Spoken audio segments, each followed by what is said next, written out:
Good afternoon, everybody. Nice to see you on this beautiful fall afternoon.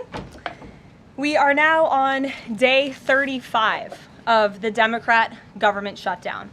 The Democrats' obstructionism will break the record for the longest government shutdown in American history tonight.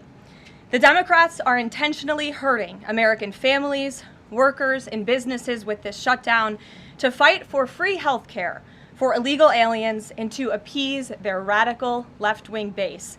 And it's a total disgrace.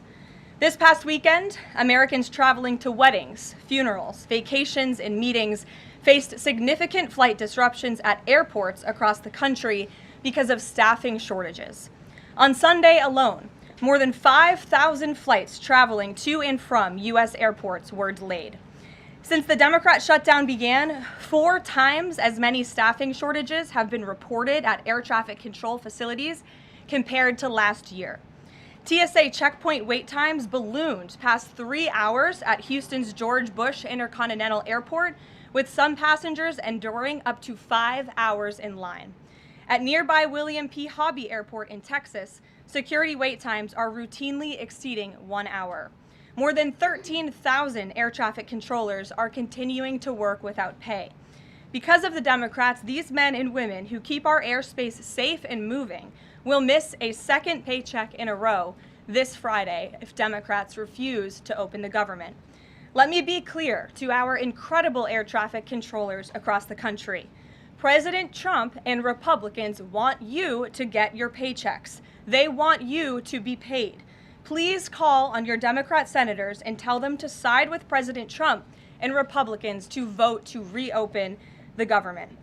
Our nation's 4 largest airlines, United, Delta, American, and Southwest, have now all endorsed the Republican, nonpartisan, clean funding bill to end the government shutdown. Major unions, collectively representing tens of thousands of pilots, have also joined the airlines in calling on Democrats to pass the clean, nonpartisan CR. The travel industry is also imploring Democrats to end the shutdown and reopen the government. Nearly 500 companies and groups in the travel business, including casinos, hotels, and convention bureaus, signed a public letter warning that America's travel economy has already lost $4 billion due to this Democrat shutdown, and they have called for the Republican CR to be passed, saying Americans expect and deserve a fully functioning federal government during the peak holiday travel season. Never before have we seen private industry and union leadership so unified on the same issue, rallying behind Republicans in such a vocal way. The Democrats have completely lost the plot. They are endangering the safety, prosperity, and livelihoods of millions of Americans. It's well past time Democrats do what they did 13 times under Joe Biden and pass the clean funding bill extension. All we need are 5 Democrat senators to put country over party and vote to end this reckless shutdown. In other news, tomorrow will mark the 1-year anniversary of President Trump's historic election victory, where he won nearly 80 million votes, the popular vote, in all 7 swing states. This was the ultimate poll on November 5th. The president secured a mandate to make America great again, and he has delivered in record time. Never before have we had a president who has kept their promises like President Trump has. I'd like to go over a few of those with you. In less than 10 short months, President Trump signed the largest middle-class tax cut in history, including no tax on tips, overtime, and Social Security to put more money back into the pockets of the American people. The president ended the southern border invasion of the Biden administration, made our border the most secure in history, and he is carrying out the largest mass deportation campaign of illegal aliens in our nation's history to protect our homeland, just as promised. President Trump has aggressively taken on drug cartels by declaring them as foreign terrorist organizations and even blowing up narco-terrorists who have tried to poison the American people with fentanyl and other illegal narcotics. President Trump defeated the Biden inflation crisis, and he continues to implement a pro-growth, America First economic agenda to make America affordable again, and we are seeing the results of that every day. Inflation has remained low and steady, averaging just 2.5% compared to the painful average of 5% under Biden, and we know it was historically higher than that for most of President Biden's term. Meanwhile, real private sector wages are on track to rise by almost $1,500 since President Trump took office, a significant change to the Biden years where private sector wages declined and were being wiped out by inflation. President Trump has ended the reckless war on American energy and unleashed energy dominance, with gas prices now plummeting to their lowest average levels in more than 4 years.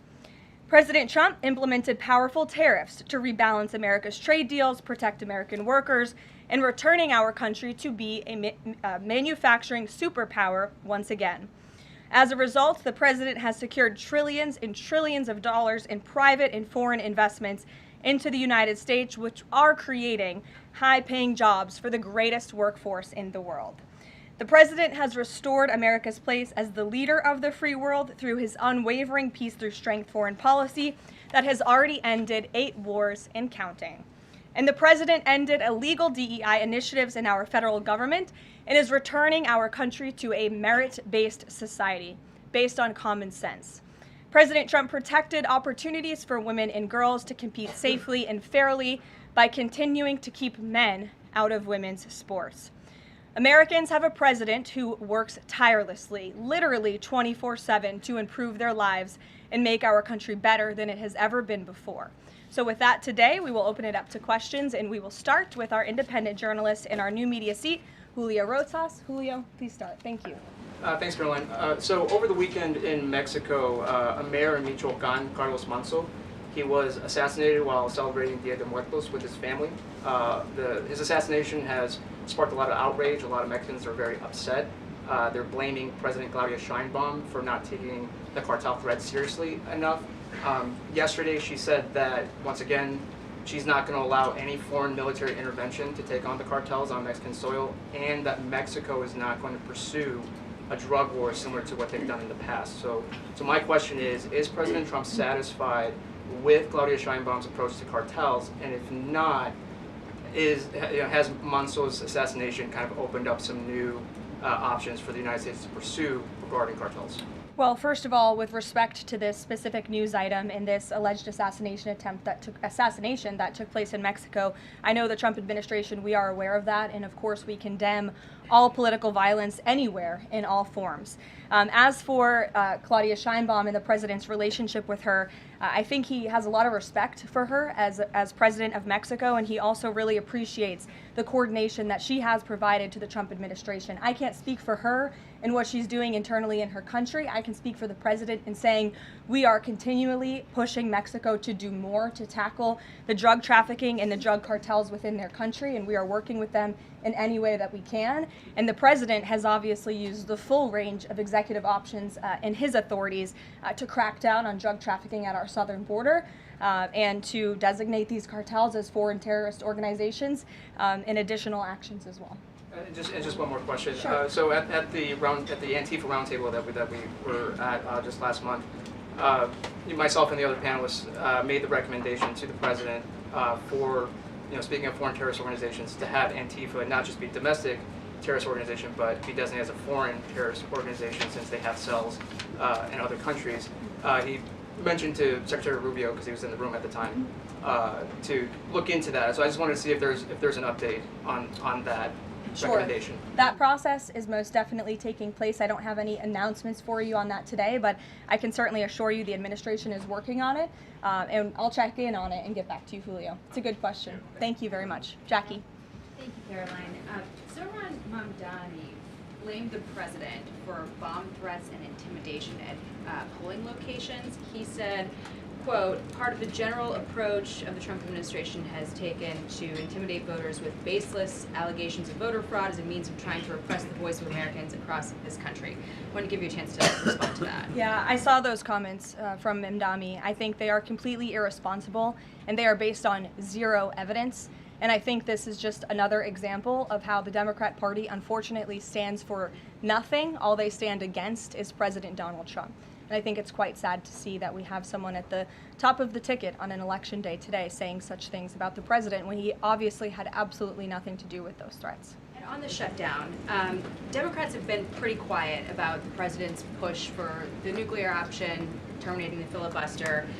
Is there any concern around here that Democrats might actually want Republicans to get rid of the filibuster so that one day, when they're in power again, the door's already open for them to pack the Supreme Court, give statehood to D.C. and Puerto Rico, make mail-in balloting permanent, those kinds of things? I think the president has been very realistic and strong in his position on the filibuster. He's been very vocal about it. I just spoke to him about it. He feels really strongly about this. Republicans need to play tough and they need to play smart. That's how the president feels. And we know that Democrats, if they are ever given a chance at power again in this city, they will absolutely take away the filibuster from the United States Senate. In fact, you had 49 Democrats who already voted to do this before. The only reason it did not move forward was because you had 2 Democrats who are no longer in office because they were run out of town by the far left radical base of their party. And so President Trump is quite clear on this. He wants to see Republicans move as many good pieces of legislation for our country forward in the next 3 years of his administration as they possibly can. And the filibuster is one means to doing that. Talked to Johnson and Thune about it. I know that they had both voiced some opposition. Have there been any conversations with them? He has. He's made his position to them very clear, both publicly and privately. Ouija. Can you help clear up some confusion about SNAP benefits? Because Sure. the president just posted that they will only be given out when the radical left Democrats open the government and not before. Mm-hmm. But just yesterday, the administration said it would comply with a court order to expend the full amount of SNAP contingency funds by end of business day yesterday. So did the administration distribute that money or defy that court order? No, the administration is fully complying with the court order. I just spoke to the president about it. The recipients of these SNAP benefits need to understand it's going to take some time to receive this money because the Democrats have forced the administration into a very untenable position. We are digging into a contingency fund that is supposed to be for emergencies, catastrophes, for war. And the president does not want to have to tap into this fund in the future, and that's what he was referring to in his Truth Social post. So the Department of Agriculture, as for the latest SNAP payment in the judge's order, put out guidance to states today on how to get that money to the recipients of SNAP.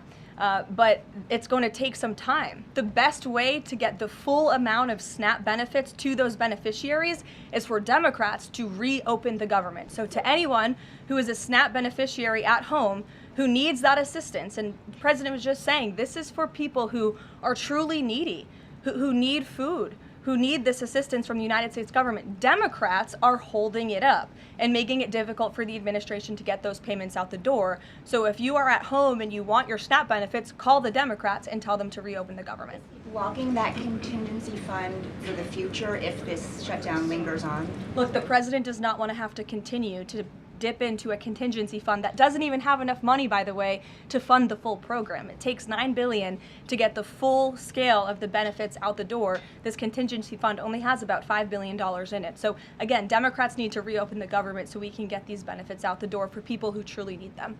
Kate. Thanks. The president suggested that if Mamdani wins, that he would cut federal funding to New York. How much funding would be impacted? What would be impacted there? Well, look, we won't get ahead of the election results, nor will I speak to what the president may do in the future. We'll see how tonight goes, and then I'll let him speak on it further. And why did the administration exclude Democratic lawmakers last week? There was a briefing about U.S. strikes on alleged drug trafficking boats. Why were those Democrats excluded?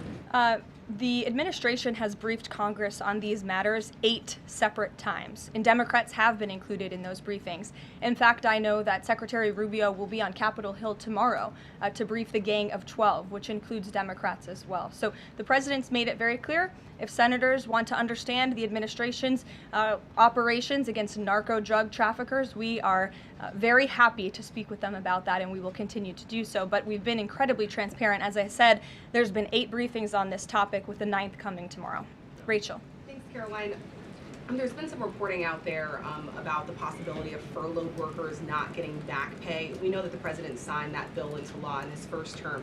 Does the administration guarantee that all furloughed workers will get back pay? This is something we are very much open to discussing with Democrats as part of the discussions about the continuing resolution to keep the government open, and it's something that Republicans are talking with Democrats about right now. I won't get ahead of those negotiations or discussions.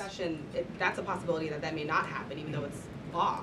I just said Republicans in the White House are very much open to discussing this with Democrats. And just one last question. As this government shutdown now drags on, about to make history as the longest government shutdown in American history, can you talk about what the president is personally doing to try to see an end to this? He's pushing Republicans to keep voting and to keep opening up the Senate floor to vote for the clean continuing resolution. He had the Senate Majority Leader and the House Caucus Leader, Hakeem Jeffries, here at the White House to talk about this in the very early stages, to give them a chance to come to their senses and avoid this entire government shutdown at the very beginning. And they chose not to. And I think it's been very clear to everyone in this room and to everyone across the country that the Democrats are playing partisan politics with our United States federal government. And all Republicans have wanted to do for the last 35 days is reopen the government. That has been the president's position since day one. It is his position today on day 35. And all we need are 5 common sense Democrats with have a little bit of courage and come to the table and vote with Republicans. I saw Senator John Fetterman on television last night saying that he hopes more folks in his party will step up. And we certainly agree with him on that point. Sure. Caroline, the president posted on True Social that the voting underway in California is, quote, rigged. What evidence does he have of that, and what does it mean that mail-in ballots in that state are under legal and criminal review? By whom and why? And also, in this vein, does the White House still plan to issue an executive order banning mail-in voting, and what legal authority do you have to do that? The White House is working on an executive order to strengthen our elections in this country and to ensure that there cannot be blatant fraud, as we've seen in California with their universal mail-in voting system. It's absolutely true that there's fraud in California's elections. It's just a fact. It is just a fact. They have a universal mail-in voting system, which we know is ripe for fraud. And if you want to deny that, I'm happy to provide you all of the evidence for it. I'd be glad to send that to you after this briefing. Rigged. Fraudulent ballots that are being mailed in the names of other people, in the names of illegal aliens who shouldn't be voting in American elections. There's countless examples, and we'd be happy to provide them. As for executive action the White House is taking, yes, we are looking into that. And like any executive order, of course, any executive order the president signs is within his full executive authority and within the confines of the law. Stephen. Thank you, Caroline. I've got 2 questions I'd like to ask you about New York, but first I'd like to ask you about breaking news from the Attorney General. She revealed just about an hour ago that the Biden Justice Department seized President Trump's official first-term phone and subpoenaed his private phone records. Do you have a reaction to that? And also, do we know if they actually got those private call records? I saw the Attorney General's post on that. For additional questions, I would refer you to the Department of Justice, but I think this is just further evidence of the egregious overreach and weaponization of government that took place under the previous White House against then former President and now President Donald J. Trump. It was a clear effort by the Biden White House and the Biden DOJ to go after the president, and this is just further evidence of that. On New York, we've seen the president's messages that he's put out, but could you describe how he's feeling as a New Yorker watching this election? Well, the president is a New Yorker and he loves New York. It is his home. He talks about that all of the time, and he's made his thoughts on this election quite clear, I think, himself. In the back, yes, go ahead. Thank you. Over the weekend, there were reports. I was going to you in the green, but go ahead and then you can have your question. Thank you. Over the weekend, there were reports that President Trump was due to host President of Syria, Ahmad al-Sharia, on Monday. Do you have any preview for that meeting? Is he expected to invite him to join the U.S.-led anti-ISIS coalition? I can confirm that that meeting will be taking place here at the White House on Monday, and this is part of the president's efforts in diplomacy to meet with anyone around the world in the pursuit of peace. And as you know, when the president was in the Middle East, he made the historic decision to lift sanctions on Syria to give them a real chance at peace. And I think the administration, we've seen good progress on that front under their new leadership. And so he will be here at the White House on Monday, and I'll let the president speak further on it on Monday. Yes, go ahead. Thank you, Caroline. I was just curious, you had mentioned there that President Trump, as we know, has been speaking with Republican leaders in Congress about reopening the government. Is he involved in any other negotiations, and is he prepared to sign something if a deal does come out by the end of this week? On top of that, with SNAP benefits, does he have any authorities or considering any authority there to release more funds to help people who are desperately needing these benefits? So look, I think I've already answered the question on SNAP. We're complying with the court's order, and we're getting that partial payment out the door as much as we can and as quickly as we can, but it's going to take some time because, again, this is a prorated payment that we're tapping into a contingency fund for. The best way to get those payments out the door is for Democrats to reopen the government. But yes, the president is in constant communication with his friends on Capitol Hill. They know, they call, he answers, he picks up the phone. He's a very transparent president in that way. And as soon as the Democrats pass the clean continuing resolution, President Trump will be here to sign it.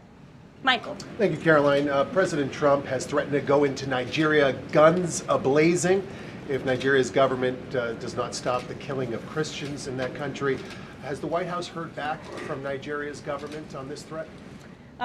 As the president stated, Michael, if the Nigerian government continues to allow the killing of Christians, the United States will immediately stop all aid and assistance to Nigeria and may take action to wipe out the Islamic terrorists who are committing these horrible atrocities, especially against innocent women and children. I don't have any further announcements on that for you today, but I can assure you the President of the United States is watching this situation unfold very closely, as is our Secretary of State, Marco Rubio. Question, Caroline. President Trump has endorsed Andrew Cuomo in New York City's mayoral race. He has not by name endorsed Winsome Sears in Virginia's gubernatorial race. Why is that? Look, as you know from this podium, I'm quite limited in what I can say with regards to ongoing political elections. I think the president has spoken for himself and what he wants to see take place in these elections today. Lalit. Thank you. I would like to ask you about India-US relationship. What is President's thoughts on the future of India-US relationship? I'm sorry, Lalit, can you repeat that? What is President's thoughts on future of India-US relationship? I think he feels very positive and strongly about it. As you know, he recently, a few weeks back, spoke to Prime Minister directly when he celebrated in the Oval Office Diwali with many high-ranking Indian American officials here at the White House. We have a great U.S. ambassador to India in Mr. Sergio Gore, who will represent our country very well. And the president and his trade team continue to be in very serious discussions with India with respect to that topic. So I know the president has great respect for Prime Minister Modi, and they speak pretty frequently. Thank you. Hi, yes. The air traffic controller crisis ongoing. Secretary Duffy said he will now start to cancel on ground flights next week to maintain safety. Should people fly next week given this new information, and is the administration encouraging people to stop flying altogether and look at alternative transportation modes? The administration is encouraging Democrats to reopen the federal government so this chaos and disruption to our air traffic control system in the United States of America stops. It is ridiculous that we have even gotten to this place and that the Democrats have continued to shut down the government with 35 days, our air traffic controllers continuing to work unpaid, every single major airline in our country coming out and begging the Democrats to please reopen the government. And you had a Democrat staffer who was quoted, I believe in Politico a few weeks back, saying, short of planes falling out of the sky, we are not going to reopen the government. That is a reckless and dangerous statement from someone who didn't want to put their name on that statement, but we know it came from the Democrat Party.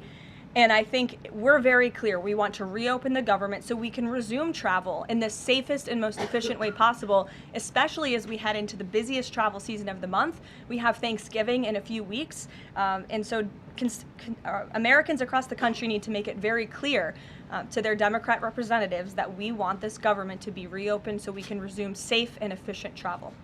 Fran. Caroline, as of last I checked, the president still had not commented on the death of former Vice President Dick Cheney. Is the White House involved in the funeral arrangements in any way? Does the president plan to speak at the funeral? Has he spoken to anyone in the Cheney family today? And does the White House have an opinion on whether or not the former vice president should lie in honor or state in the Capitol? I don't believe the White House is involved in that planning, or at least hasn't gotten to it yet. I know the president is aware of the former vice president's passing, and as you saw, flags have been lowered to half staff in accordance with statutory law. Jasmine. Thank you.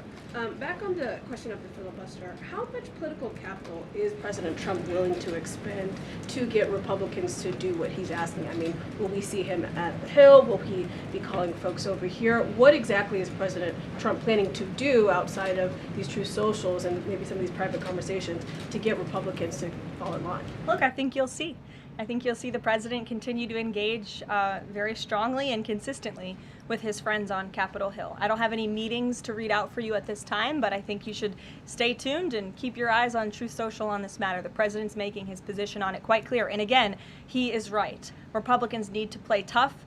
We know that this is what the Democrats will do if they are ever given the keys to power again. And he wants to pass as many good pieces of legislation as we possibly can for our country and for our people. That includes election integrity reforms.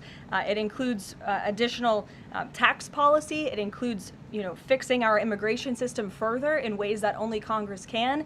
And the president fears with a Democrat Party that is so radical and opposes everything he does and everything he says, this is the only option for Republicans to move forward. Karen. In a second question, President Trump said to CBS in the 60 Minutes interview that he did not know the Binance founder, which he pardoned. What exactly did he mean for that? I know it caused He means he does not know him personally. He means he does not have a personal relationship with this individual. And when it comes to pardons, the White House takes them with the utmost seriousness, and the president understands the responsibility that he has as president to issue clemency and issue pardons to individuals who are seeking that. That's why we have a very thorough review process here that moves with the Department of Justice and the White House counsel's office. There's a whole team of qualified lawyers who look at every single pardon request that ultimately make their way up to the President of the United States. He's the ultimate final decision maker. And he was very clear when he came into office that he was most interested in looking at pardoning individuals who were abused and used by the Biden Department of Justice and were over-prosecuted by a weaponized DOJ.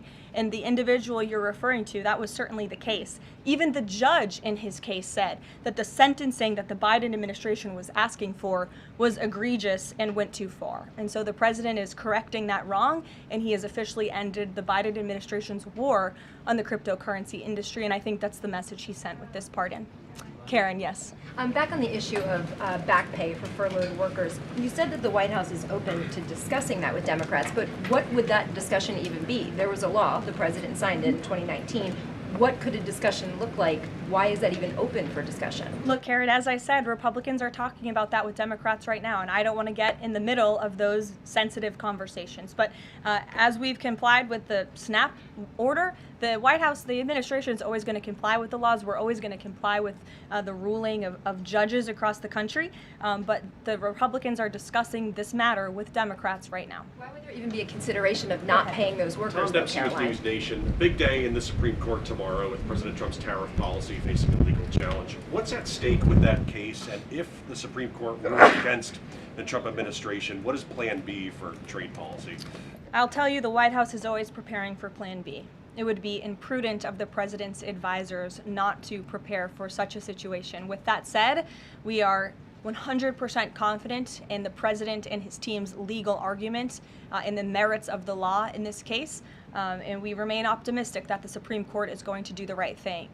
The importance of this case cannot be overstated. The president must have the emergency authority to utilize tariffs. Look at what President Trump has been able to do with the leverage and the power of tariffs. He's been able to sign peace deals all over the world and end global conflicts and literally save lives. He's been able to bring in trillions of dollars of investments into our country. In fact, this year alone, we are going to cut the deficit by $600 billion, namely because of the president's effective use of tariffs. And the president strongly believes that economic security is a matter of national security, and tariffs have a lot to do with that. And this case is not just about President Trump. It's about the use of this emergency authorization for tariffs for future presidents and administrations to come, and we're confident and hopeful that the Supreme Court will do the right thing. Kristen. Why did President Trump get an MRI during his recent visit to Wall Street? Look, as President Trump said, he would inquire with the physicians. I'll check back on that. But as the physical itself stated, Kristen, and as you all know, because you were all witness to it, every single day the president is in optimal physical health. This was a follow-up appointment, and we provided a detailed readout of that physical. I'm happy to give it to you again, and I can inquire further. With all due respect, an MRI is a very specific procedure. It's done on a part of the body looking for something specific, so it's not generally part of any kind of routine checkup. And in addition, President Trump has said that he wants to be transparent. He told us to ask the doctors, which we have and have not heard back. Why don't we have more information on this? As I said, I'll check back for you. Go ahead. Caroline, can you update us on the mediation efforts this administration is leading in Sudan, trying to achieve a ceasefire there? Sure, yes. The United States is actively engaged in efforts to bring about a peaceful resolution to the terrible conflict in Sudan. We remain committed to working with our international partners, including Quad members, Egypt, Saudi Arabia, the UAE, as well as others, to lead a negotiated peace process that addresses both the immediate humanitarian crisis and the longer-term political challenges. I actually spoke with Secretary Rubio about this morning, as of course there's been, kind of an uptick in recent reporting on the matter, and he assured me that the administration is very much engaged. We're in pretty frequent communication with those Arab partners that I just mentioned, and we want to see this conflict come to a peaceful end, just as we have with so many others, but the reality is it's a very complicated situation on the ground right now. Yes. Hi, yes. Just trying to go back into the subject of Mexico. Is the Trump administration planning to send U.S. troops to Mexico to combat drug cartels, as reported by other outlets? That's not something I would confirm from this podium if it were happening, so I will not comment on that. Eamon. Thank you, Caroline. Why did the president decide not to go to the Supreme Court tomorrow? He'd indicated earlier that he might want to go and attend in person. Yeah. Now he's saying he's not going to go. Why? The president did have an interest in attending the Supreme Court hearing tomorrow, as I just expressed how important it is to him, the administration, and the country, this case. But he is traveling to Miami tomorrow, as you all know, to give an economic address with the mayor of Miami and many global business leaders to talk about his historic success with the economy over the past 10 months and talk about sort of where we are headed as a country in terms of our economy. So he'll be traveling tomorrow on the road in Miami. That's why he won't be here, but Secretary Scott Bessent will be in attendance at the hearing tomorrow at the request of the president. He has said that he doesn't want to export the high-end NVIDIA chips to China, but the Wall Street Journal reported yesterday that there was some question about whether the president would raise this as a possible concession with the Chinese side during his meeting with Xi Jinping. So does the White House consider NVIDIA chip exports to China to be a closed issue right now, or is this an ongoing negotiation between the United States, China, and NVIDIA at this point? The president has made his position on this very clear, both to the Chinese and also to all of you. He's answered this question directly. As for the most advanced chips, the Blackwell chip, that's not something we're interested in selling to China at this time. Annie. Does the president think that the results of the Virginia or New Jersey gubernatorial races tomorrow, or statewide races tomorrow, will in any way reflect a voter sentiment towards his administration? Look, Annie, I'm not at liberty to talk about the election results, and I certainly won't get ahead of them. I'm not going to engage in hypotheticals that may or may not happen tonight. We'll have to watch and see. And I'm sure you'll hear directly from the president tomorrow on that point. On SNAP, just really quickly, is there anything that prompted the president's tweet this morning? Because it did seem quite different from some of his other communications about SNAP. It seemed a little bit out of the left field. I'm just wondering if he had a conversation or if there's anything you're aware of that caused him to decide to, at around 11 o'clock, to send out that message. Look, the president is constantly well read on the news, as you know, and he is very much aware we are in day 35 of a government shutdown in which these SNAP benefits, we're pushing them out the door. USDA put out that guidance to the states this morning. The president was aware of that, and he wants to make it very clear that these benefits are in jeopardy because of the Democrats, and they should just open the government so that we can continue getting these funds out the door in an easier and more efficient way. There's some new reporting that just dropped a few minutes ago that the Trump administration is negotiating with the makers of Ozempic to sell some weight loss drugs for $149 a month. That's according to the Wall Street Journal. Do you have any more information on that? Can you confirm that? I think the president has said himself in previous most favored nations announcements that this is something that the administration has been engaged in and looking into. I won't get ahead of the president on any future announcements, but I will echo his strong commitment to bringing down drug prices in this country. And you've heard it directly from Secretary Kennedy and Dr. Marty Makary and his entire Health and Human Services team, how committed the president is to bringing down the cost of drugs, and we're working with pharmaceutical companies to do that every day. Very quickly, Caroline, on SNAP. I know it's been asked, and I know Ouija asked it, but I want to put a fine point on it. You talked about the president's post here, and he wrote that SNAP benefits will only be given when the radical left Democrats open up the government. I understand your previous answers, but as written, how would that not violate a court order as it's written? I've now answered this question several times, Gabe. We are complying with the court's order. We are getting the payments out the door as quickly as we can. USDA sent the guidance to the state. The president is referring to future SNAP payments. He does not want to have to keep tapping in to an emergency fund and depleting it. In the case of a catastrophe in this country, he wants to have those funds preserved, as they should be. And he's made it very clear Democrats should reopen the government. I have one final positive note for all of you. I told you I would keep you posted when the White House would resume public tours. Well, I'm pleased to announce the Office of the First Lady has reopened the doors for public tours on Tuesday, December 2nd. There will be an updated route, of course, for guests in light of the ballroom construction that's taking place, but we very much look forward to celebrating the holiday season. And the public and members of Congress and anyone who wants to come visit the First Lady's beautiful decorations is welcome to go to whitehouse.gov/visit to sign up for a tour. Thanks, guys. We'll see you tomorrow.